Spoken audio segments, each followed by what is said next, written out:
La démocratie est le moindre mal des systèmes. Il peut y avoir la dictature qui ne sécurise personne. Vous pouvez, grâce à la dictature, avoir toutes les rues bitumées dans un pays. Mais la dictature n'assure pas une économie fluide, une économie ouverte à tous. Ça instaure forcément une oligarchie et ça limite radicalement les libertés. Et donc il y a un conflit permanent entre dictature et respect des droits humains et la voix du peuple. Parce qu'avec la dictature, il n'y a plus d'alternance politique. Un président peut faire 50 ans. On a le cas d'un pays voisin où pas d'autres gymnastiques, la même famille est encore au pouvoir. Mais nous, au Bénin, on a choisi le chemin démocratique. Même si, comme je le dis, dans le pouvoir du déni, on a assumé la démocrature. Une fois, j'écoutais Candide Azanaï, brillant philosophe aussi, intègre et clair et précis dans son combat et dans la dignité de son combat. Il a choisi la résistance. Il disait qu'il faut gagner le combat des concepts et que lui, il a choisi non pas de parler de démocrature, mais de parler de dictature. C'est ça la démocratie, que plusieurs voix réflexives, plusieurs voix intellectuelles s'éveillent et se lèvent pour dire leur expérience intellectuelle, leur expérience de vie, en vue d'apporter à notre histoire, les ingrédients les plus nécessaires pour que nous puissions avancer.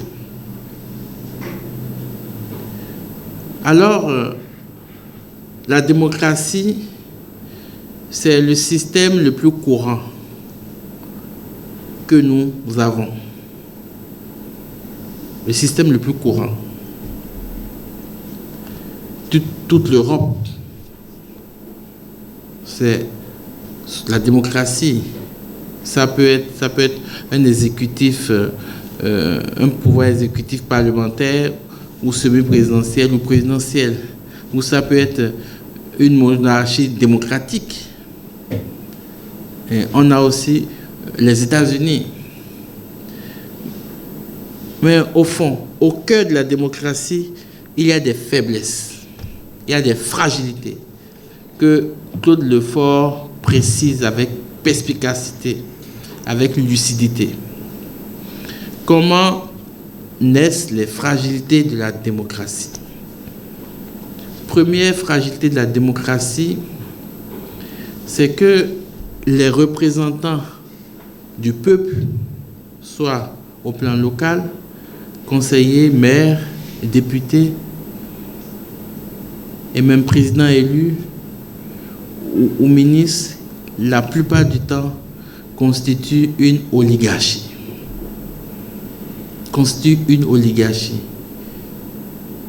Vous voyez, en général, c'est cela dans la démocratie.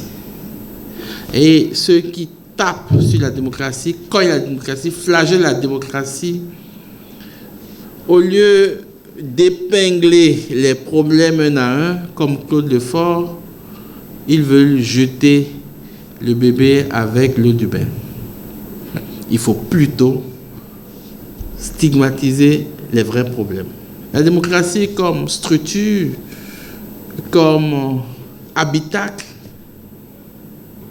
est une belle maison. Mais c'est ceux qui habitent cette maison-là qui salissent la maison, qui se battent dans la maison au point où le toit peut s'envoler, les portes peuvent tomber, les fenêtres peuvent tomber.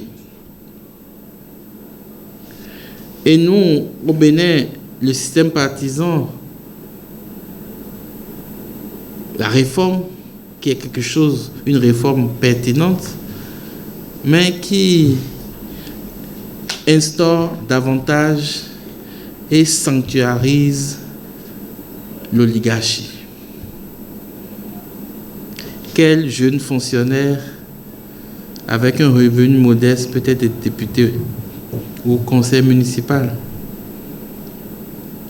Comment se font les campagnes?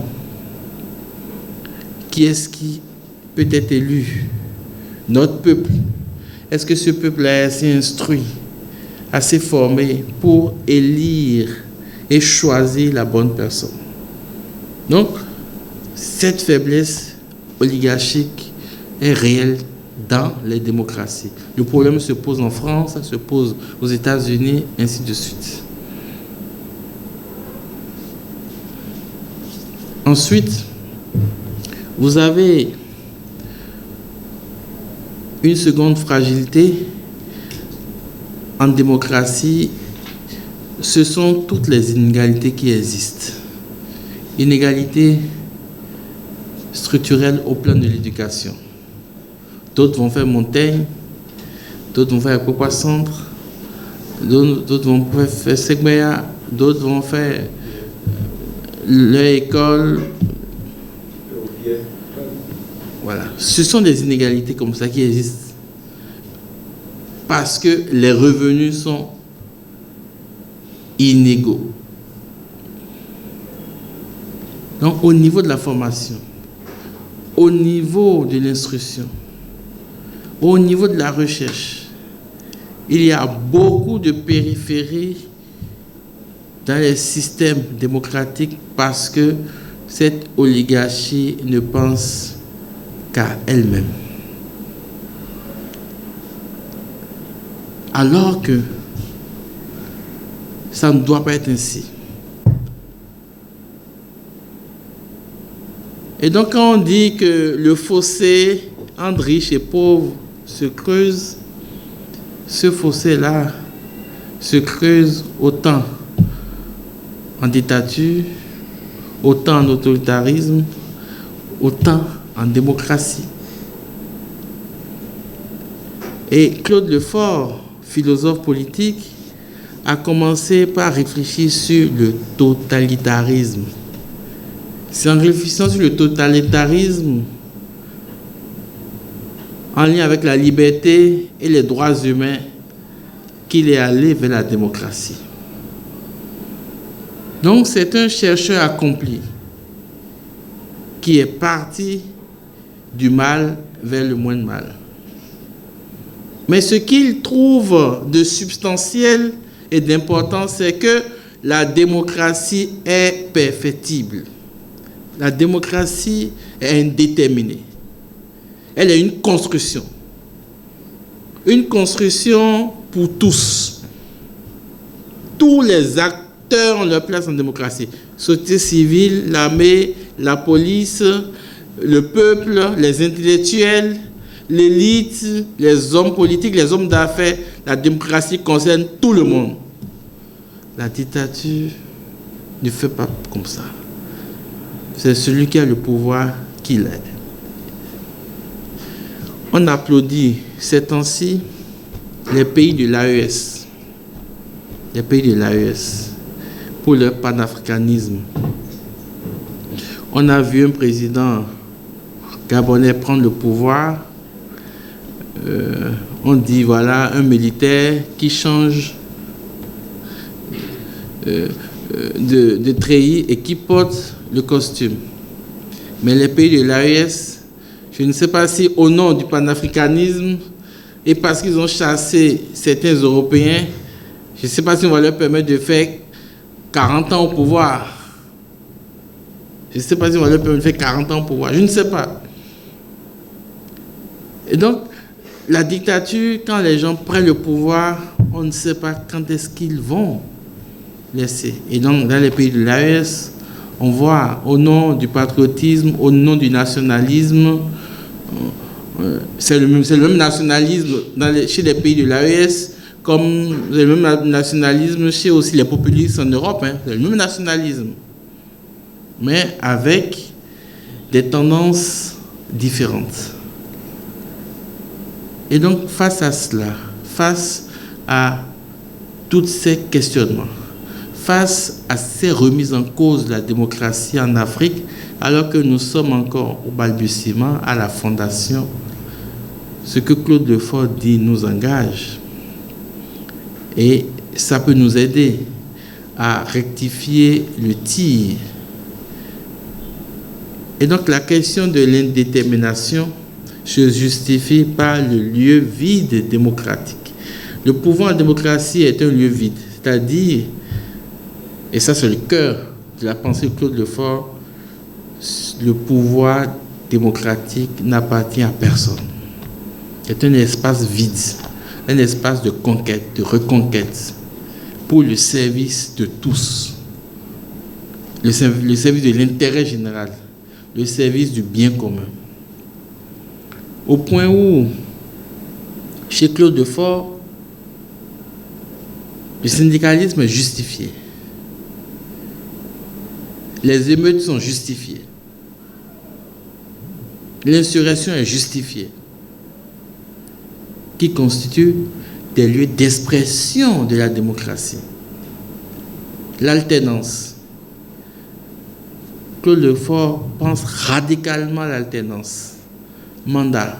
Chacun a son mandat, il travaille, il s'en va. Un autre vient, il travaille, il s'en va.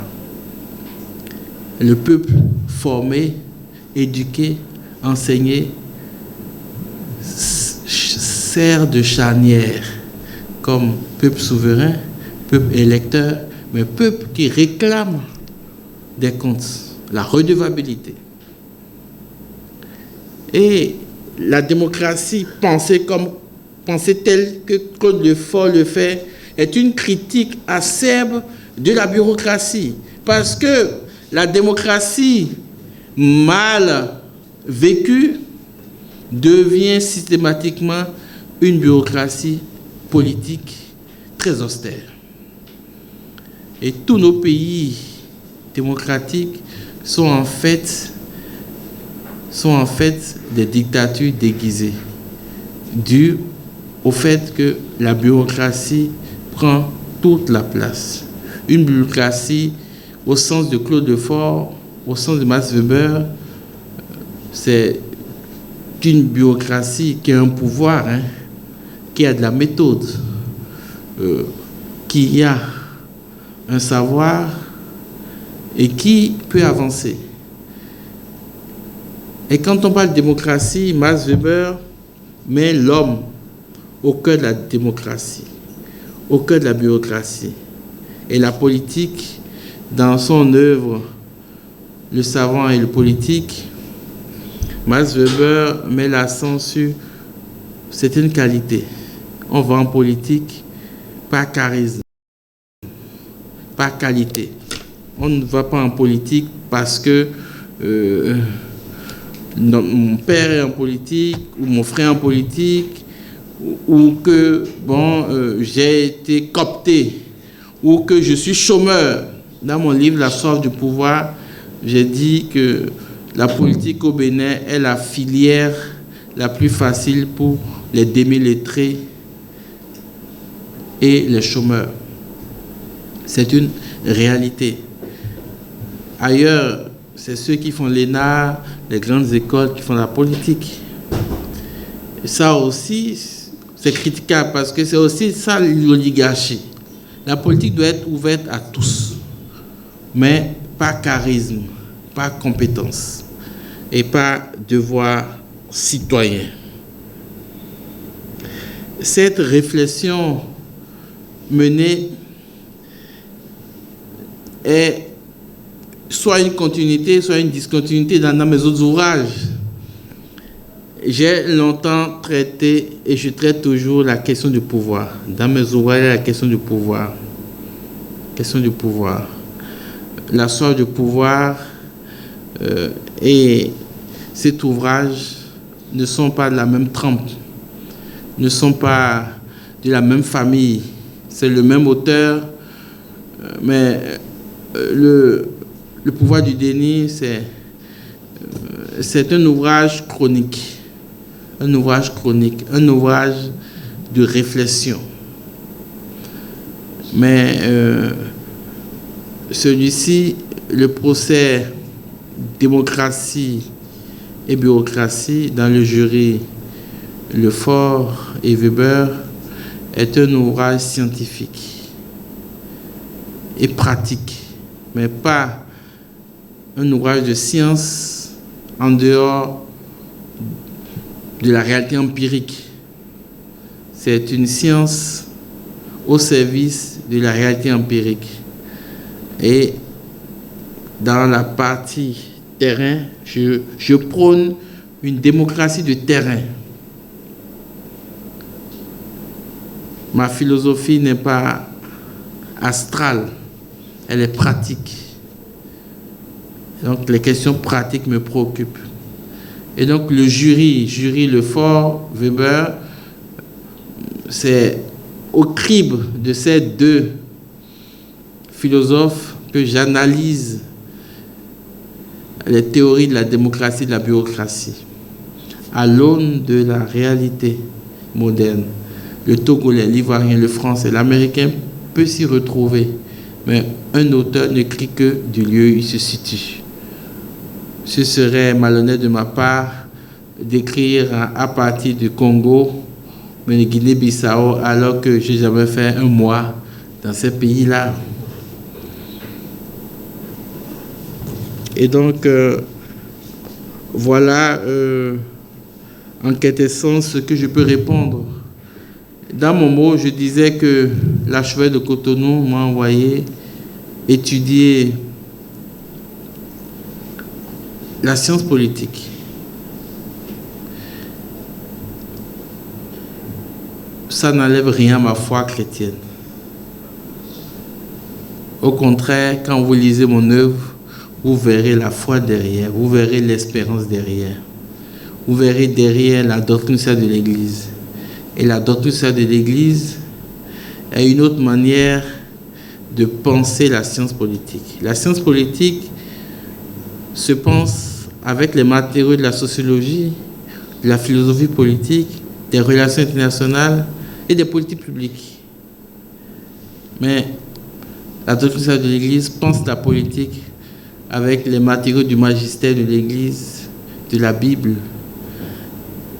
Et donc, on peut être prêtre, être chirurgien, on peut être prêtre, être ingénieur des ponts et chaussées, on peut être prêtre et être pharmacien, on peut être prêtre et être économiste, être prêtre et être spécialiste de sciences politiques. Beaucoup de confrères sont à l'université, enseignent un peu partout, et donc cela n'enlève rien à notre foi. Au contraire, le prêtre est au service de la cité et toutes les armes intellectuelles qu'il peut avoir sont aussi au service de la cité. Merci. Merci, cher Père, pour ces réponses. Il y a encore un doigt, Marcel Avancy, qui voudrait. C'est une question? Oui, je peux y aller sans le problème. Ok, d'accord. Allez-y.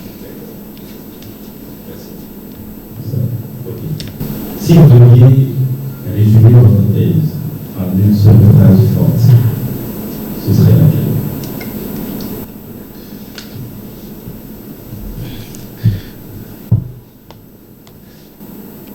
Je peux tout simplement dire que le lieu vide du pouvoir démocratique